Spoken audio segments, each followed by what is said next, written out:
વરસાદથી ફરી એક વખત અમદાવાદ ડૂબ્યું છે। સોલા વિસ્તારમાં જળબંબાકારની સ્થિતિ પેદા થઈ છે। સોલા સિલ્વર રોક કોલેજ નજીક રોડ પર પાણી ભરાઈ ગયા છે। પશ્ચિમ અમદાવાદના અનેક વિસ્તારો પાણીમાં ગરકાવ થયા છે। મીઠાખડી અને પરિમલ અંડરપાસ બંધ કરવામાં આવ્યો છે। પકવાન 4 રસ્તા સહિતના વિસ્તારોમાં પાણી ભરાઈ ગયા છે।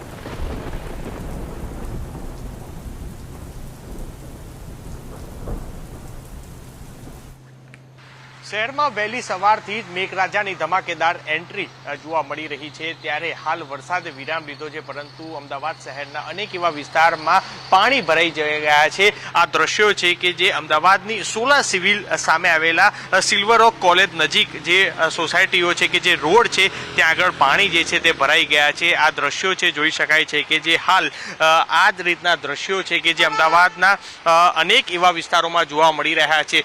દ્રશ્યો જોઈ શકાય છે કે જે અત્યારે હાલ અહીંથી કોઈ પણ વાહન ચાલક અને પસાર થવું પણ અનેક તકલીફ છે તે પડી રહી છે।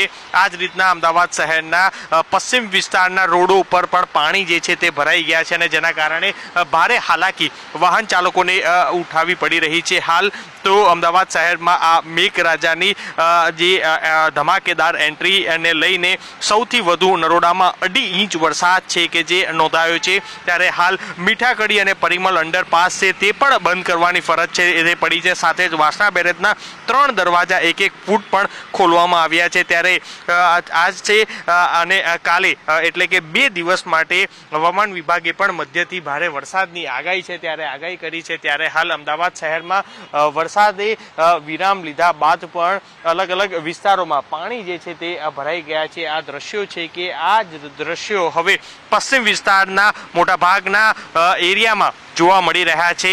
પહેલાનો સમય હતો કે જ્યારે પૂર્વ વિસ્તારના નીચાણવાળા વિસ્તારમાં આવા દ્રશ્યો જોવા મળતા હતા, પરંતુ હવે અમદાવાદ શહેરના મોટાભાગના વિસ્તારોમાં આ સ્થિતિ જોવા મળી રહી છે અને જેના કારણે તમામ લોકોને હેરાન થવાનો વારો આવી રહ્યો છે। કેમેરા પર્સન સુરેશ રાજપૂત સાથે મિહિર સોની, ન્યૂઝ કેપિટલ અમદાવાદ।